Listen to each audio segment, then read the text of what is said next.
And so this is something that started deep inside of me when I was just a kid, because I was poor. And I know what it's like to be poor. I know what it's like to live in a mission. I know what it's like to sleep in a car. And I know what hard times is. I know what it's like to go to bed hungry. But now, of course, things have changed because of that hard work, the discipline, and the dedication, and also because of the desire to want to see something better as far as in my life, other than the way I grew up. Make the change, rearrange, and life seems strange, but you gotta keep your aim, stay focused on the game, don't quit. And we are live, another episode, Empowering Monday at Eduardo.live with my friend all the way from Hong Kong, Solomon Cutler, serial entrepreneur, and I would say an empowerer, an inspirator of magnitude on LinkedIn, man. You're doing some amazing things, my friend. I love your posts, man. I love them. Like, for me, like, there's some top people, I would say, on LinkedIn now that really inspires me. And this is the thing that I do a lot. You know, I do a lot of mind setting of myself, because we humans, we have a tendency to fall into negativity very easy. We read the news, we get angry at some president or something, and then we like, blah, blah, blah. So what I do when I'm conscious about how we humans are and the psychology behind us, I'm trying to put my energy on the positivity. And I would say you, Rob Hovsey, and some other people on LinkedIn, Sidney Jones, and I could name drop all the day long, you're actually impacting for good, I would say. So I truly respect what you're doing. And what I like with what you're doing is that you're doing it from the heart, I would say. And I can see that. I see when it's like a personal brand that is packaged to be something. I said that doesn't work. Be yourself. That's the best brand you can have, is being yourself. That is for me like how I build my brand and myself. You know, that is what you get. There's nothing more you will get than that. So I respect that so much of you, Solomon. Keep doing that work, man. We need that on LinkedIn, man. Thank you. I appreciate it. So what are you up to now, my friend, like in Hong Kong? What do you do there? Tell us something that is happening now in your life in Hong Kong. Well, today's a little bit busy. I don't know if you're aware, but today is sort of like the Chinese New Year. And so there's a lot of different preparations to take place. And so I'm the duty driver, the chauffeur, and the baggage loader. And part of the tradition here is to go out and buy new flowers, buy new candy, buy holiday. There's a specific type of New Year's candies and snacks that you're supposed to have at New Year. And so, of course, we participate in that because we have a diverse culture inside of my family here. And so that was the part of all the running around and all the hustling going on today, is preparing for the Chinese New Year, which is actually on tomorrow. And it's of course, it's a big deal, but it's a lot more celebratory here in Hong Kong than I would say it is in the U.S. That's amazing. I would love if you could send me some pictures about what you're seeing in Hong Kong, and I will put them for the audience in the episode, like in the beginning. Like, take some picture with you at some typical like landscape from Hong Kong. That for me, because Hong Kong is such a magical word, I would say. Like, it's this place that you always heard about, that many people, I would like to go there someday. You know, it has built this kind of shining kind of name. You know, that it's a special place. Yeah, definitely. It's a special place, and it's considered to be the pearl of China. And I know a lot of times people see things on the news and they call me and they say, is this really happening? Is this really true? And a lot of times it's just propaganda from other countries saying things about Hong Kong, especially the U.S. And I'm sure you're aware of the different type of tiff that's going on between the U.S. and also in between China. So now, of course, that brushes off and it starts to deal with some of the officials and elected individuals here inside of Hong Kong. But Hong Kong is a beautiful place. It's full of a lot of entertainment, a lot of local foods, local dishes, and there's a huge variety of different type of people here. So although they're Chinese, they might be from Thailand, they might be from Indonesia, they might be from Taiwan, they might be from China and some of the different provinces inside of China. But it's a wide mix of individuals here, and it's pretty good. So once this virus is over, you're more than welcome to come and join me, or I'll come and see you in Thailand. I would ask you a question now, is that how came that you decided that I need to share, positivity to the world? Like, what propelled you to that? Well, this is not something that's new as far as for me. For me, I grew up very poor. I grew up at a very low level of poverty. So early in my life, I knew that I wanted to change my situation. And by doing that, I grew a greater appreciation for individuals that were in my situation as well. And so it's always been my mindset to give back to individuals that are less fortunate than myself, and then also to create opportunities and avenues where people can see that they have the ability to be more than what it is that they're born into. And they don't utilize that as a crutch to actually hold themselves back, but they use that as a stepping stone and how it is they might be able to go further and accomplish what it is that they're actually looking to do. And so this is something that started deep, deep inside of me when I was just a kid, because I was poor. And I know what it's like to be poor. I know what it's like to live in a mission. I know what it's like to sleep in a car. And I know what hard times is. I know what it's like to go to bed hungry. But now, of course, things have changed because of that hard work, the discipline, and the dedication, and also because of the desire to want to see something better as far as in my life, other than the way I grew up, and also in the neighborhoods where I grew up. In the neighborhoods where I grew up, there was gun violence, there was shooting, there was stabbing, there was drug sales, and it was the lowest social economic status within the neighborhoods. But I say I'm a good product of my environment, because I still love Venice. Of course, it's changed a lot now, but back in the late '70s, it was bad. It was very bad. But I still love it. Still love to visit. I love the beach there. I love the food that's there. I love the melting pot that's there in that portion of California. So it's got a lot of great things there. The best part, of course, is the beach and the wildflower pizza. Man, tell me when you're going there next time. I will go with you. I have to connect you with Frank Carvajal because he's like a big Latino leader in US. Oh, And we talked a lot, him and me, like we talk a lot about the thing about growing up, coming from El Barrio or from some say I hate when they say the ghetto, because that is like marginalizing us into some. This is a fact, like most people in our areas that live there, they work hard to oh yeah, feed their children, to send them to school. Now we have some bad people, or I would not say even bad, I would say people that walk the wrong path of life. yeah, And they are like that is what you see. You see a small, tiny percentage that make the news, and you judge all of us. And I don't like that. I talk a lot about Frank Carvajal about this thing, and I can tell you like this. This is how I see the world right now. From an entrepreneur perspective, I see it like this. Entrepreneurship is like boxing. It doesn't matter if you're the son of the president. When you enter that ring, it's about skills, my friend, and hunger, right, hunger. And that is what we have. We have a lot of hunger. And another thing that is common, I would say, for us, like what you just said, that is so important, we don't forget where we came from. We right. give back Oh, once we climb that ladder. And that is what I'm preaching, and this is what Frank Carvajal is saying with Tiempo, what he's doing. I need to connect you to. He's saying, and I think Jesse said it too, Adrian Mendoza said it on my show. He said that we need to climb giving one hand down. That is how we rise, my friend, oh because yeah, we know what we have to pass, because the door was closed for us. We couldn't sit at that table. And then we decided, you know what, we will build our own table. And that's what we're doing, my friend. We're right. building our own table. Yeah, it's so true. But the thing is that I guess that's that genuine, authentic sense of empathy, being able to appreciate where you come from, but at the same time having that understanding that I don't have to stay here, and this is not my destiny. And like we had previously spoke, that I made that decision when I was 11 years old, that this was not a defining factor of my life. It was only a part of my life, and being able to know that and be consciously aware that I had the ability to create the life and live the lifestyle that I wanted based on the discipline, the commitment, the hard work, and the effort that I put into it, which is the same thing everyone else can do. So when people say that they can't do it, I don't buy into that, and I don't believe it.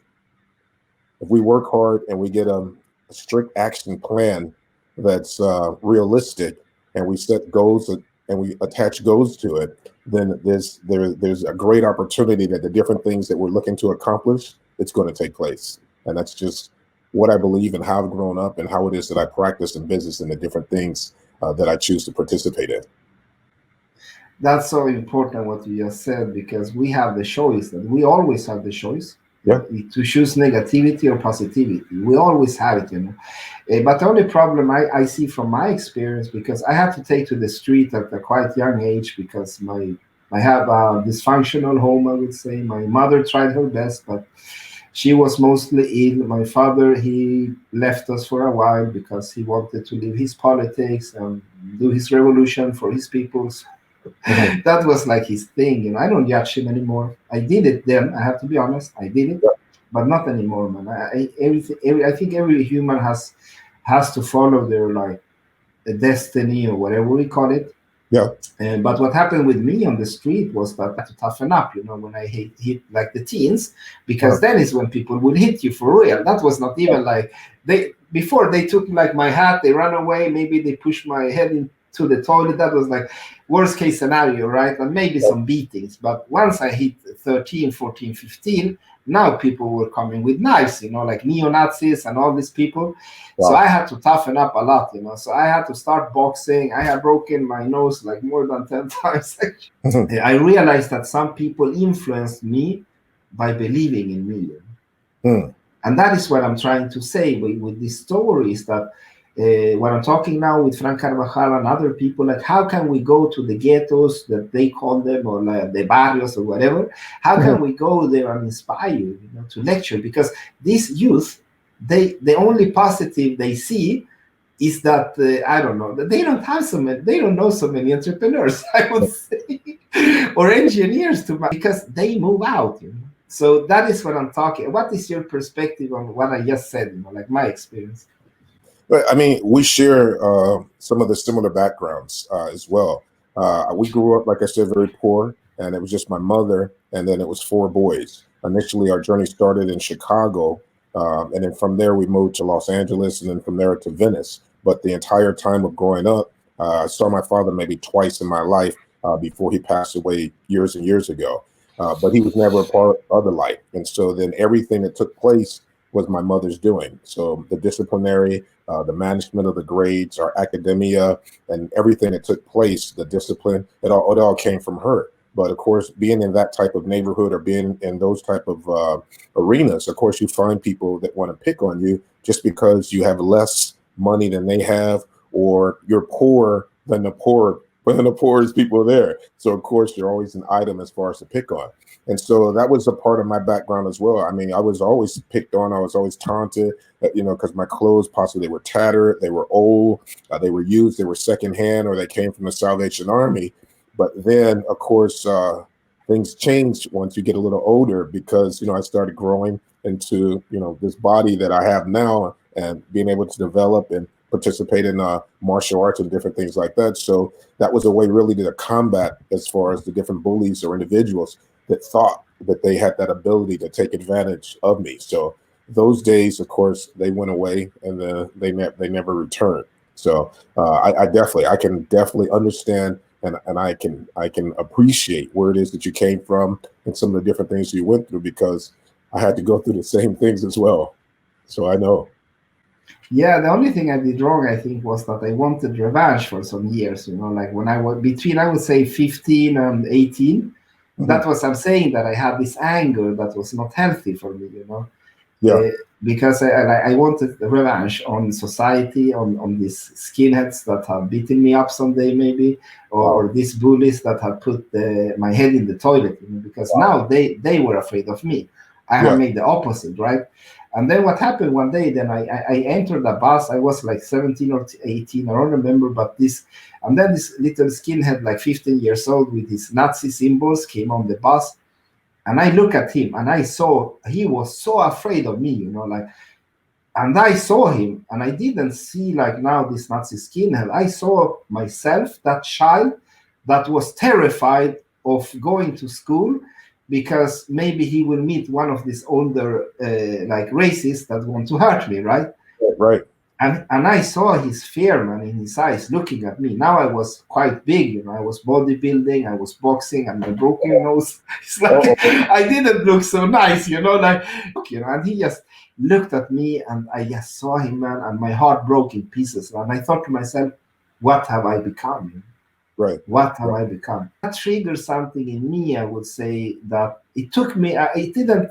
The change didn't come immediately, of course, Mhm. but that propelled me to start to walk into healing. I would say, because, Wow.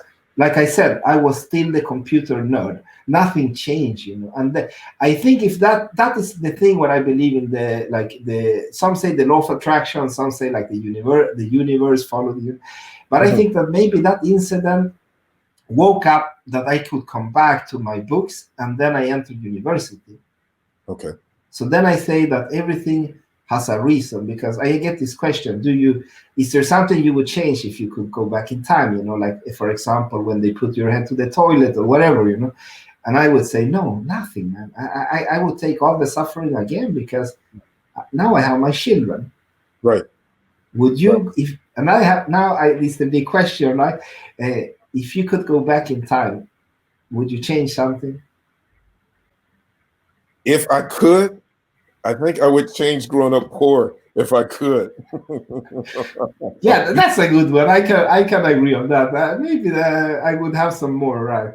But the thing is that all those different things that happened once I was young and that I was coming up and the suffering and the hardship, it all led to me metamorphosing into who it is I am now. So I wouldn't be the person that I am now had I not had those type of hard times. I would not have taken my kids to an orphanage inside of Thailand to live for a week. I would not always be looking for community service events that I could always participate in, because I wouldn't have that empathy and I wouldn't have that understanding of what it means to be poor, what it means to be hungry, or what it means to be in a different place or to live in low-end motels in slum neighborhoods. I wouldn't have that experience. So therefore, that would change who it is that I am today. And I wouldn't have such a high level of empathy and also concern for other people. So if there was something to change, if I could, of course, it would be the economic status. Because although growing up poor, there's nothing fun or exciting about it. Um, you have a greater sense of the value of money, and you take better care of your resources. And then for me, it's also been very important to allow my children to understand the value of money and understanding that money doesn't come easy and that this is something that you work very hard for. And if you take care of it and you understand it and appreciate it, you won't think that you always have to have immediate gratification once you actually accomplish something. So changing something, just the socioeconomic status, but everything else, I mean, the suffering, it's, although I won't say at the time it was very good, but it's brought me to the place that I am now of a high level appreciation. So everything that I have, I don't take it for granted. Every day I have a time to where I stand and I look out the window first thing in the morning and I give appreciation for what it is that I have and what it is that's taking place in my life, my family, and everything every single morning, because I know it didn't have to be like this. I could have been undisciplined. I could have went the wrong way with the crowd. I could have hang out with individuals that participated in criminal activities, and then of course my life would have been something completely different. So yeah, not a lot to change, but there, from that, a lot of growth comes and a lot of understanding and insight, not just into yourself, but also in people as well. And you understand people, you understand their characters, you understand their motivation, why it is that they do certain things. And that within itself, it keeps you from doing things as well. So it's huge. And I got a great appreciation, also for being, a father. Of course, I have my wife as far as to help me that we do as far as with our children, but my mother had to do it all by herself, and that's with 4 boys. And when I look back, I'm thinking, how in the world did she do this? And I'm thinking, there's no way there's no way I could have done her job at the time when she was doing it, or even now, in the 21st century, because it's just, it would be tremendously difficult. So, my mother, she is and was a warrior as far as in doing what she did, with 4 boys all on her own, no financial support, no help or anything, and just working and making sure that things went the best that she actually could. So, nah, I wouldn't change much. That was poetry, my friend. That was your TED Talks, I would say. That was so beautiful to listen to. I'm so thankful that you share that with me, touch a lot of emotions with me, I would say. You're a gift to this world, my friend, and I appreciate our friendship so much. Even more, I would say, now that we have touched heart from this talk, I would say, because that is what I preach, is that if people talk more with each other, they will realize that stop hating so much, because we are all humans and we have more common Yes, things than the opposite, I would say.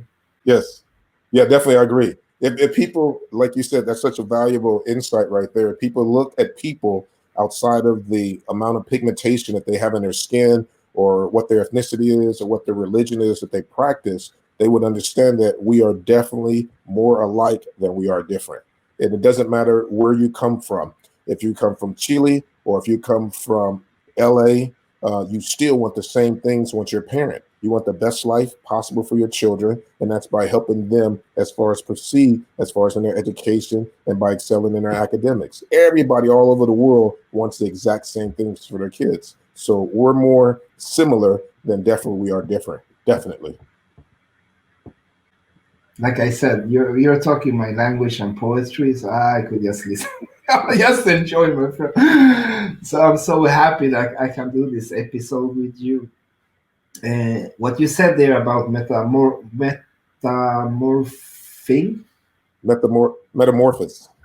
that sentence that you said in between, and that, I think that's your nugget. You should nugget that one. I'm a member of one golden nugget. It's Mm. an empowering network community, I would say. I even call it family now. Mhm. People from all the world, entrepreneurs, like all these kind of people that wants to empower the world for better. Can you share a story with us from your childhood or teen or something that Sure. made an impact on you, maybe to be where you are today, or made an impact for something that put you on the path, and then you took the second step? Yeah, definitely. There's several things that took place in my life.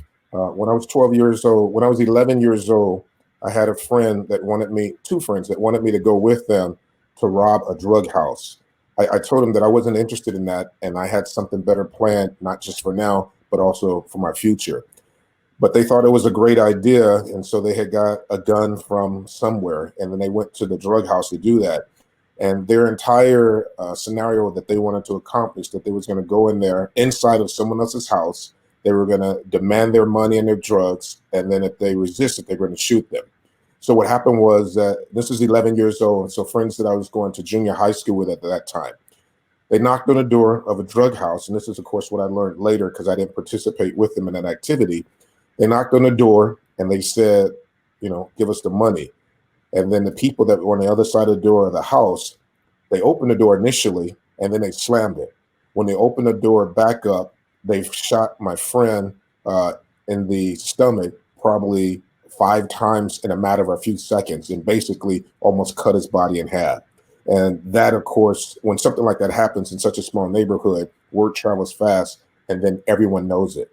And so at that time, I had already made up my mind that this is not going to be the life that I was going to have. And this is not the environment that I'm actually going to stay in. And then another friend of mine, just a couple years later, or a couple of years older than me, because of money being so hard to come by, and because of sometimes within the community, there's a lot of times when people they suffer from depression and they have other mental things that they're dealing with that are not dealt with in the medical profession, and they don't actually come to the place of healing or finding a place to resolve from that. He got it inside of his mind that the best thing for him to do to come out of his financial drought was to rob a Brinks truck, an armored truck. So he, of course, wanted me to go with him. I had no intentions of going with him or participating in that. And so he went to the corner supermarket and went to Brinks truck, and he did the whole thing. He did it just like you see in the movies. He watched and see what time they're going to be there. He saw how many people were there. He see who gets out of the car and everything. And so he went there at the time of the Brinks truck. And then once the guy got out of the car with the bag of money, he drew down on him, pointed his gun at him, and says, "Drop the bag." Without any hesitation, the Brinks truck guy spun around and shot him twice through the heart within a matter of seconds. And so this is somebody that everybody knows inside the neighborhood And so these are two things that happened to me in my early childhood, and it concreted in my mind that criminal activity was not going to play a part, and that wasn't going to be the different steps that I was going to take to dig me out of this financial drought. It was going to be because of my hard work, my discipline, and also my commitment to make my life better. And so those type of things were very common as far as where as I grew up. That people thought of how to get the easy access to cash rather than having a well orchestrated plan through your academics, education, discipline, and commitment to actually making your life better. And so by seeing that continuously in my early childhood, it kept me to the point and position of being focused, understanding what it is I want, having a realistic action plan, and actually taking the necessary steps to make it happen.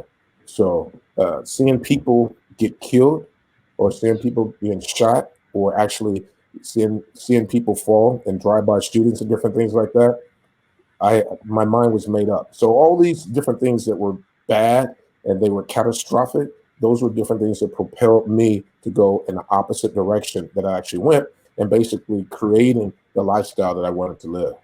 So those are the different things that took place, and it was catastrophic at a young age, being able to see that, being able to know that exists, and also understand that this is a part of your life, and then being able to make a decision that I am going to choose in the future if this will be a continual part of my life, or if there's a different destination of my choosing, and how it is that I will build my life. And so obviously I went the opposite direction from what was going on in the neighborhood. That was such a good sharing, my friend. I think a lot of people would appreciate that because, yeah, we all experience it. That if we grew up in those, and there's so many people. Like there's like for me, it's like they say like, oh, Eduardo, like the people that call themselves like the good people, I would say, that always grew up like in middle class or high. And I have friends now. I would say all. I don't even see people as classes. That even annoys me when somebody says like, "What class are you in?" Like, what? Yeah, I'm in the human class. What class are you in? Like, that's the thing, you know. That the thing is that I don't like people that judge or demonize our neighborhoods. What I don't like about that so much is that what you just said, like, okay, yeah, we know everybody, you know, we know who is the criminal, we know who is hustling. It's a community, right? But most people are just trying to do their means coming by, you know, they want to send their children to school. This is what I teach startup and entrepreneurs, is that I teach them to be part of the ring, to be like you said one fighter to me. What was the name? Who is it? Julio Cesar Chavez. Yeah, the boxer. So this is what I'm telling them, and this is what I'm teaching them: is how do you fight without having a finance? How do you fight without having money? With just having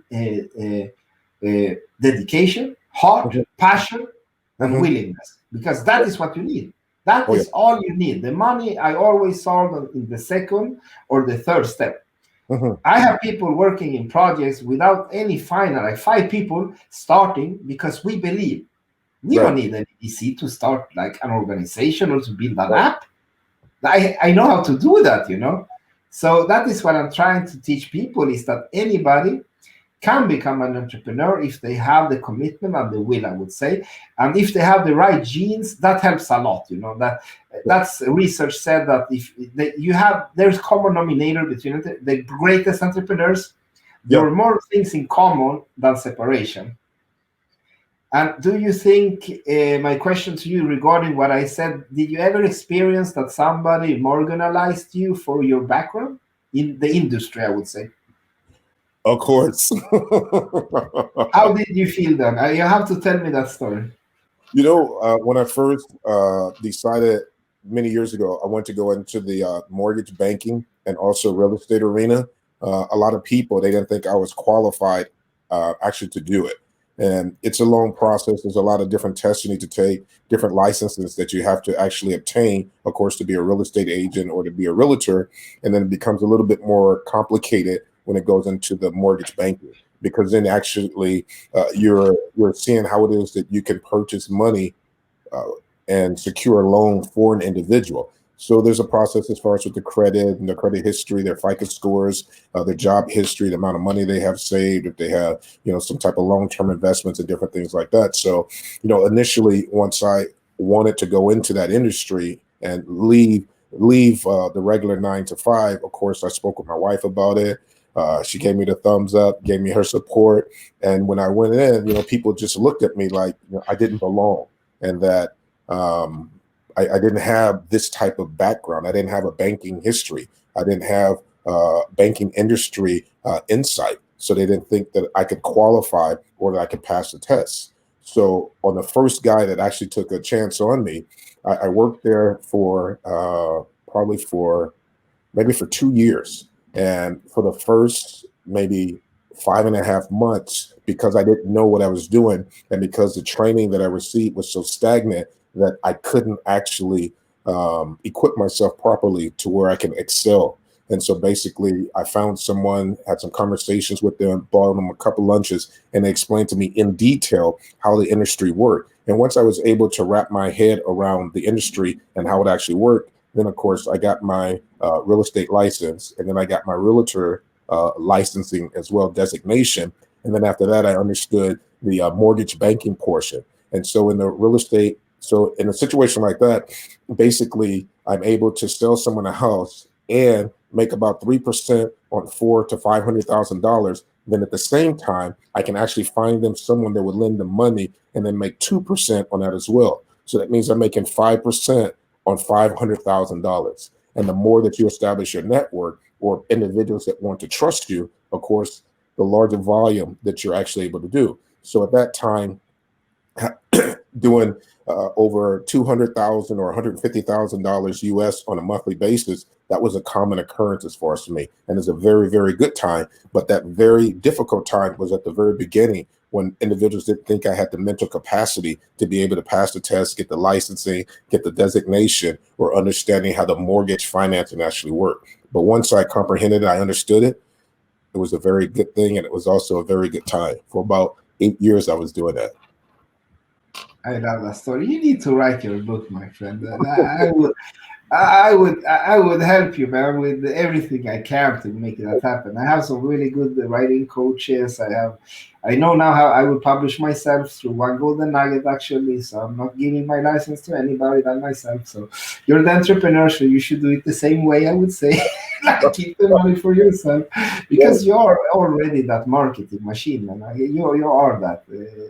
I said the positive brand that we need to have in these moments. I would say most of all, so much negativity, so much anxiety going on with the COVID, the situation, depressions are rising. So we need to have people like you, my friend, that can empower, show them that, you know what, if we grind more, we can succeed. We don't need to give up. We don't need to take the abuses from people. We don't need to follow. You know what I do now with these people? Before I confronted them, because I was still the boxer in my mentality. I wanted to punch you if you offended me in that way. Like really offended me. Like my brain would snap, right? But then greatly I started to change, doing mindfulness and all these things, right? So what I do now, I call it the matrix method. When they come with this negativity, I just do like this. And then I look at them passing by and I say, bye-bye. Yeah. That is what I do now, my friend. And it feels so good, that I don't need to be the boxer anymore. I don't need to be that Eduardo that will let you know that you're doing wrong. I don't need that. I just let them pass, like glide. Of course, if you cross the line personally, I will become that man, That's another story. But that's a different story. Yeah, that's a different beast, I would say. That's a different match. That's a Right. So what I do now is that with empowering leadership, what I say is that maybe if you're a leader and you misbehave, I will address you, and then I will do it first nicely with you. I will say, you know what, we have values here, Right. You can't do that to the people. You can't take this human, put him on the stage and yell at him in front of everybody and call him names or her. Right. Because I will do it to you now. How would you feel? Come on, let's go there. Let's see how you will feel when I do that to you. They will oh, you're right, Eduardo, right? That is course. not nice to do, right? So it's like with my children, I need to just play the cards with psychology and everything. But when like an engineer or designer misbehave, they fail at me. I know that they could do much better, but they totally mess up the deliveries for some reason. What I do is that I ask them, like, is there something that I need to know that is happening in your life? Because we have been working for 3 years together, and I know how good you are. So Right. now I'm worried. I'm worried maybe something, could I help you with something? You need a vacation maybe, or because this, like, I know that you can do better. So I need to know what is happening, like see how I can help you. Now, Right. the opposite of this, I would say, it's the opposite of empowering leadership. I would go at them, right? Yell at them and slap them and everything, right? Yeah. And then what happened? What happened when you treat people like that? What do skilled people do? Yeah, they just close down, they shut down. And they leave you. Yeah, of course. Oh, of course. I mean, when dealing with people, I mean, you have to, because a lot of times you don't know what type of baggage that an individual may be carrying. You don't know what their life is like. You don't know what their hardships are like. You don't even know within their family that they're in right now if they're having a lot of things that they really just mentally and psychologically they don't know how to deal with. And so a lot of times it needs to be broken in several pieces, small pieces, so it's actually palatable for them and they can actually understand where is it that you're trying to take them. And so even if it's not done right and it's not constructive, and if it's not done in a way where it's presentable to them in a way where they can accept it, they can learn from it, they can benefit from it, and they can change the environment that they have inside of their heart, then basically you're wasting your time. But whenever it is that I'm speaking with someone or I'm teaching or I'm coaching or I'm giving someone business insight, I'm telling people the number one goal is to treat everybody the way you want to be treated. And it doesn't matter, if it's a supplier, it's a distributor, it's your marketing, it's your sales, it's your telemarketers, it doesn't matter who it is. Treat everyone the same way you want to be treated. Because if you don't, the strongest person in your organization is going to tear everybody else apart. And they're going to become that cancer whenever you're not around. But they're going to be a mirror image of the individual who's causing the problems. So in the event that you don't have some type of tactical way of being able to actually nourish people through business, then they're going to miss what it is that's going on. They're going to miss the opportunity for growth. And in all the different years when I employed different individuals that worked for me and someone was not a success, I look at it as a personal failure. I didn't do everything that I needed to do in order to make that person a success. And so I always go back, I analyze everything that took place. I go back through the hiring process, through the orientation process. I go back and look at their different references, their different referrals. I don't call them again. I just look at all the different pages of information and documentation to see what actually slipped through the cracks. What was it that I didn't catch? And how is it that I can do this so it will never happen again? Because I'm a people person, and I don't like to fail with people. I like to make a commitment to them, and also I like to come to a point of understanding and saying, help me, help you. And if people can get on that train of thought, then they can understand that I'm not in this just for me, but actually I want to help you come to a level that you've never seen before, you never operated on, and it's at a different level of mental capacity so that you can actually grow and change. And hopefully through that process and being able to impart that knowledge to them, the people are actually able to make a change here that affects how it is that they do business, so that this here and the heart is actually connected. And so then there is some type of synergy that takes place in their understanding of what empathy is and how it is that we should treat people. And if we ever could get to that point, then we can actually do some business. So that's what I try to do. I try to impart knowledge, but at the same time, I try to use wisdom and understanding what's their background, what's making this person tick, what's making this person angry, what's making this person upset, what is it that the mental block that they're actually having that's keeping them from actually excelling and actually going higher. And so that's the way that I usually work with people and try to figure out ultimately where do they want to go. And if they have a realistic action plan that's tied to goals and activities that they're doing on a daily basis that's actually propelling them to where they want to go, or are they setting up different unattainable obstacles that prevents them from going where they want to go? And so basically I measure it out and I try to see how I can guide and how I can help them become the better version of themselves when it comes to business. Man, that was, like I said, poetry. That was like the ultimate motivational speak. Like in the movies, right? Like, like they have this big talk before they need to do the final battle. Right. I would say that this was actually that speak. Like, okay, we need to improve the leadership in this company. It's enough. Like, we will go down. And I would say, okay, you know what? We will call my friend Solomon. And then everybody shut up. He will speak now. So, and then I will just sit back. That was the talk, my friend. It was so beautiful.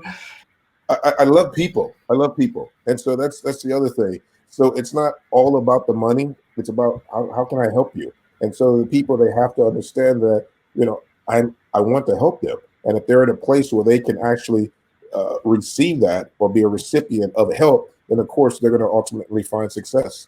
But if they already know everything, it's going to be real difficult. I think the most important thing you need to have is mindset. I had a lot of discussion with Justin Green about the thing with mindset, and I think like this is how I see it. I feel like this. I'm so lucky that all these people want to work with me. Mhm. I appreciate that you apply to work with me. I really do that, because I can't buy time, and you're willing to give me your time, and I feel so honored that they do that, and like the opposite of that is like, you're so lucky to work with me. It's like, and that mentality, I would say, is that this is what is something that annoyed me for a long time. That is like Wolf of Wall Street. For me, that's not a movie that is about inspiration at all. It's the opposite. The same goes with Scarface. Yeah, it's a fun movie to watch, but the line is the same. Like, if you are willing to stick your own people in the back to succeed, if you're willing to sacrifice your employees to succeed, if you're willing to commit crime and all this kind of stuff to succeed, that is something that will, sooner or later, you will crash, my friend. You will crash. And that is what that movie is trying to tell. But some people, for some reason, they get it wrong. They're like, oh, that is so cool. They totally missed what the writer and the director is trying to tell them, because they look only at the coolness, I would say, in the movie, right? Right. They don't see that what is the message behind this, Yeah. And that is what I say about mindset, that you set the company culture, and that is what I do. I help companies to establish empowering culture, I would say. And that is why I say culture is everything. It eats strategy, it eats process, it eats digital transformation, it eats anything. Because if you have the wrong culture, you can put all the money you want, it will fall apart. It will fall apart. Yeah, culture creates mindset. That is what I'm preaching. Put the right culture to get the right mindset of people, of being there for each other. We walk that extra mile with you. If you need to work all night, I will be with you. Maybe not physically, I have to be with my children, but you can call me. Make sure about it. You can call me 24/7. I will be there with you. Right. Yeah, that's so important. And a lot of times, in order to achieve that plateau, people have to experience a shift in the mindset, and that you can't keep doing the same thing, and then ultimately you're going to get results. You're going to get the same results because you're doing the same thing. And so it's to your point that they have to experience a shift in that mindset and understanding, I have to do things different. I have to employ different people. And even with myself, I have to employ a different mindset in order to accomplish something of a greater skill and a greater level than what it is that I'm actually already done. Because whatever you're going to do, it's going to take a different set of skills to bring it to the next level. And a lot of times people, they have a difficult time being able to understand that I need to employ someone to help me to take me to the next level. They think I'm just going to do it. And it doesn't happen like that. It doesn't. I can testify that it doesn't happen. And this is my advice for like big corporates, is that they need to shift and understand the reality that purpose has become more important than money for people. That is the fact. That is what research shows us. Purpose is the most important motivator. Now, why do you still hire the top CEOs in the industry based on money? Are they there for the bonus, or are they there for the purpose to build an amazing company, right? That's it. Yeah, that's it, right? So Come on, you can't replace Steve Jobs with giving more money to another CEO. You need to find that leader that are willing to walk the like through hell or through the desert to make the most amazing company and products ever. You Right. can buy that with bonuses. Like No. it doesn't work like that, you know. That's the thing. Like what I'm saying is that product companies like what we do, they need to borrow so much from Wall Street because they are doing it wrong, I would say. Yeah.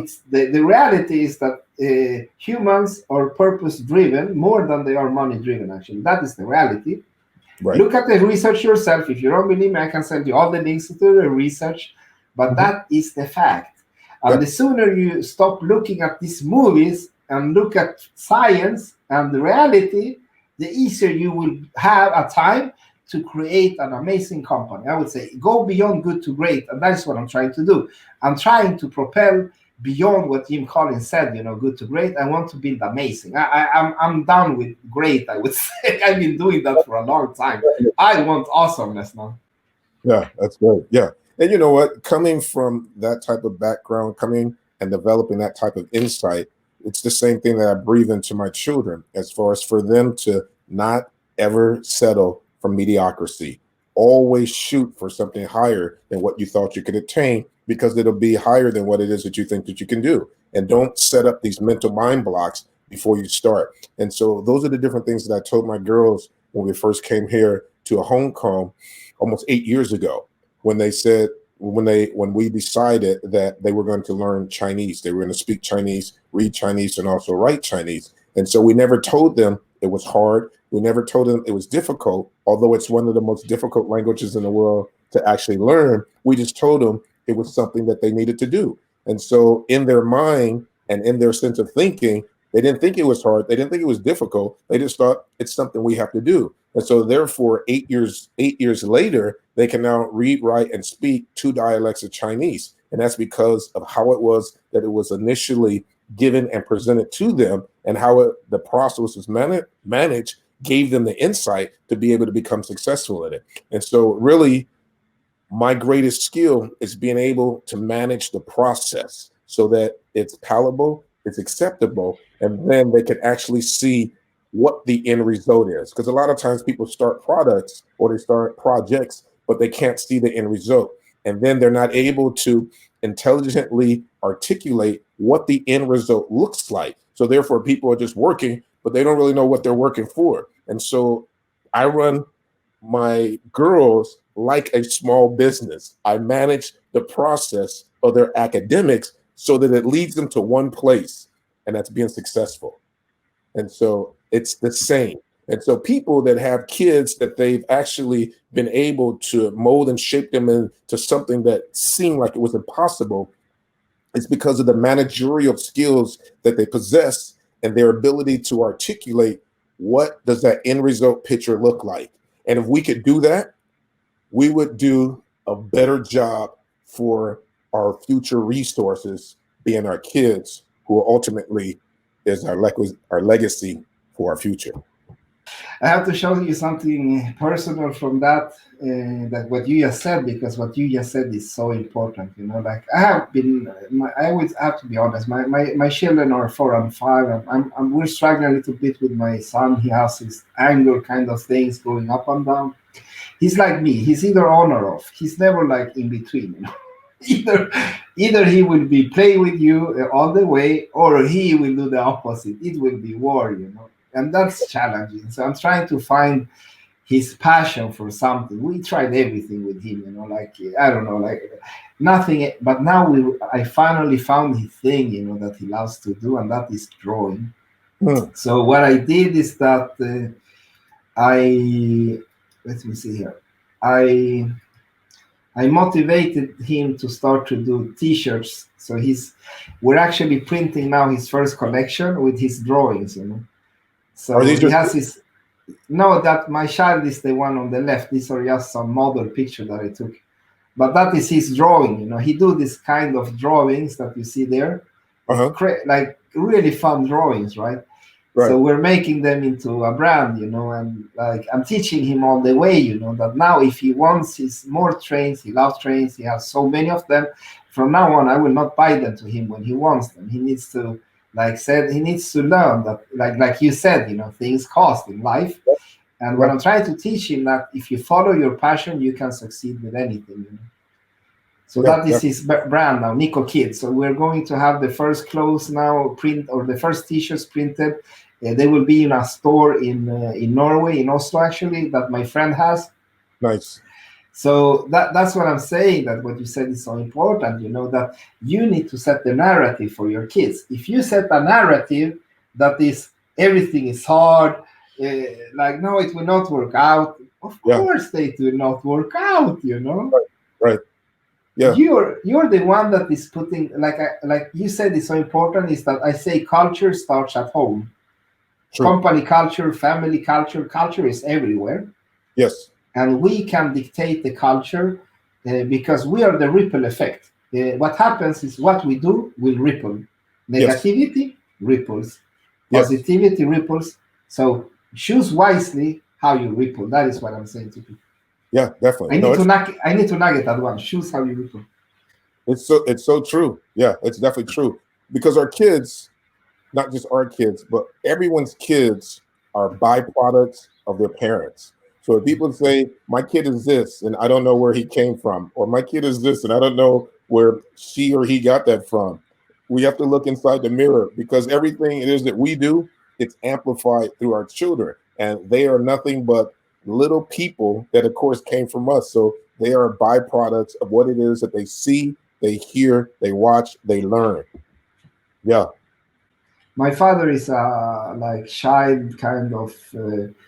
He studied to work with children, so he knows a lot about psychology. And he just said what you just said. That he said, Eduardo, he said, children, they're big humans in small bodies. He said. Of He course. said, and I said, how come? He said, yeah, because they were born with a personality, right? Of course.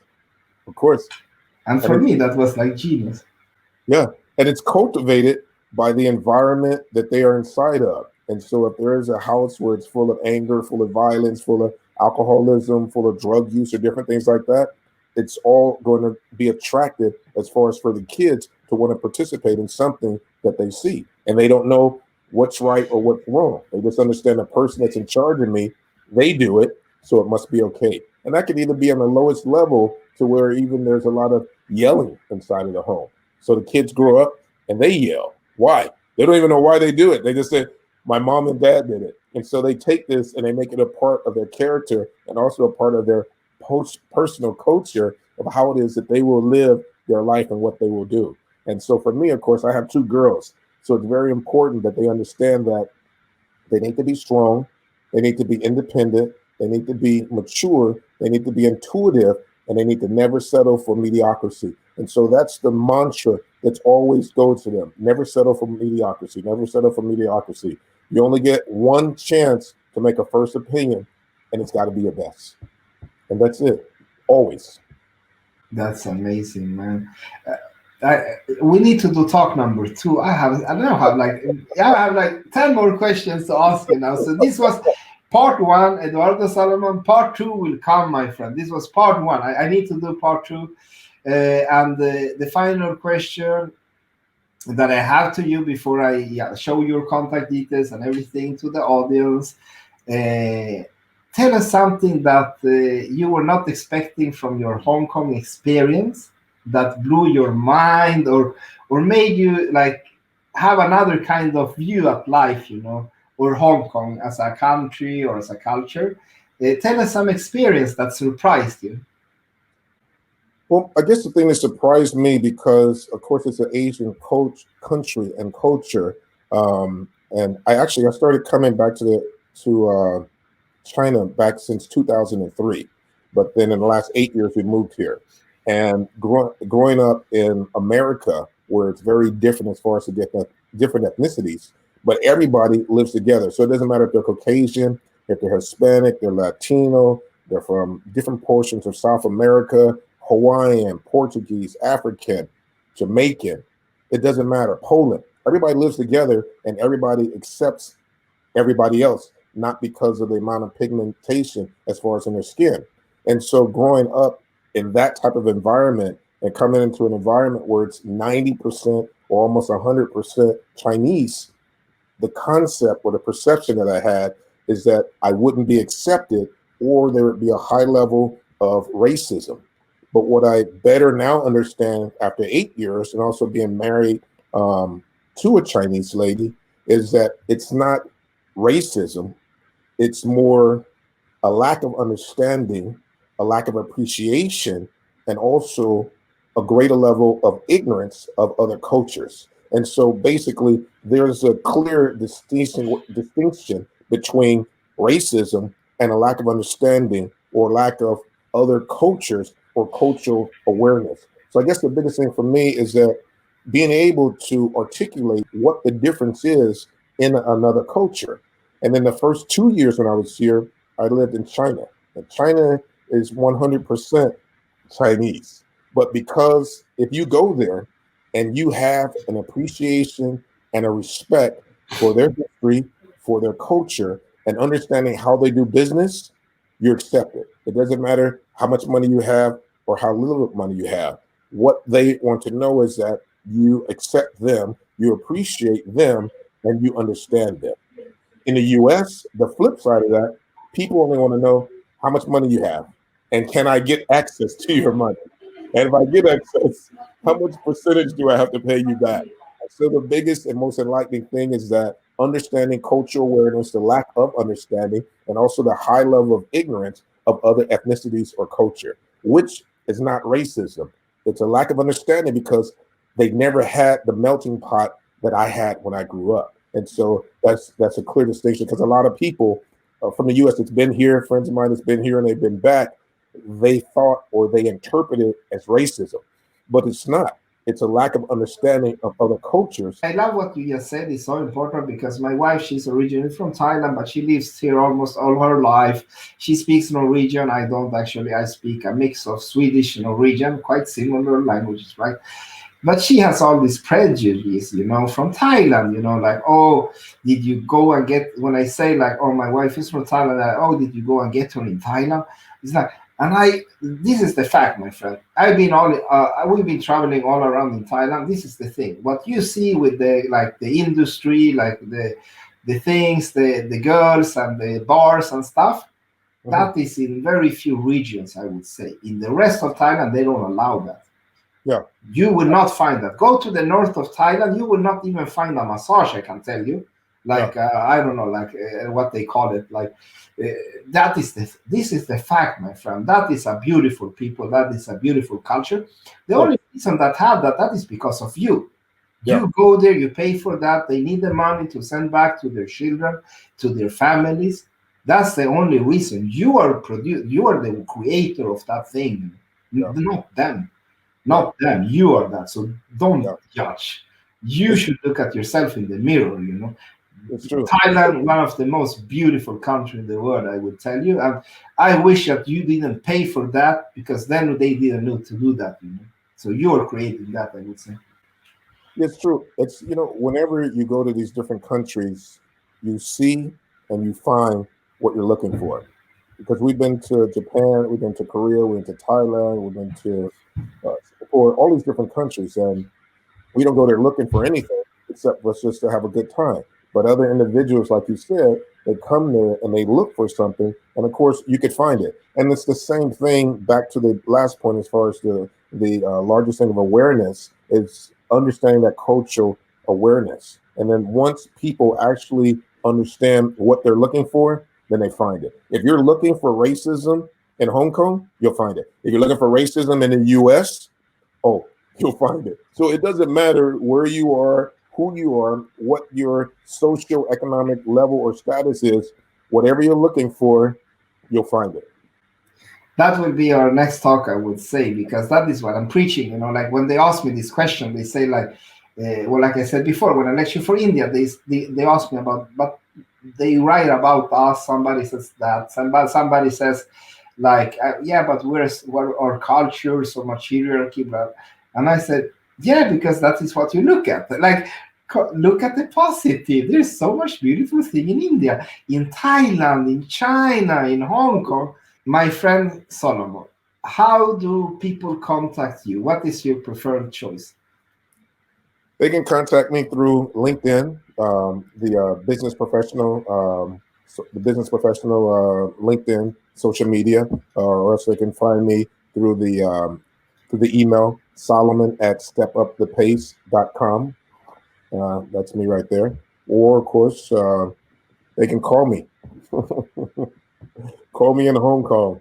Yeah, touch base, follow this amazing, I would say, power of nature, inspirator of positivity, doer, serial entrepreneur, father, ambassador of humanity, I would say, of culture also. A culture healer. We need more culture healers that can tell the positive sides and not only what the media is talking about. Culture ambassadors, that is what we should have more of, right? Culture ambassador. Sounds good. Yeah, man. I see myself as a culture ambassador for, I would say, marginalized areas. I do that because I can tell the story. Please stop hating us. I can tell that with dignity in my heart, and I can tell you, like my cousin is not all that bad. Yeah, I know maybe he's walked the wrong path in life, but don't hate people, because if you do that, the next step is, oh, maybe we should wipe them out. Yeah. And one human did that once in history, or actually many times it happened. Maybe. Yeah, and it didn't go so good, I can tell you. So we should not fall into that thing in our mind. Definitely. Thank you so much, Solomon. This was such an empowering talk. Looking so forward to share it with the world. So thank you once again. One final nugget, a short phrase that is like your statement. My statement is seize the opportunity, because opportunity does not come when it's convenient. Opportunity will always come when you least expect it. So you have to be ready at all times to be able to seize the opportunity. If not, it'll pass you by and you have to wait another season until it comes back around. Seize the opportunity. Never settle for mediocrity. Always remember you only get one chance to make a first impression, and make it your best. Boom. Thank you. I dropped the mic that I don't have. This is usually what I do, and it's over. Thank you, Solomon. Pam, it's over. Alrighty. Make the change, rearrange, and life seems strange, but you gotta keep your aim, stay focused on the game, don't quit. Quitters never win, winning all begins when you begin to believe.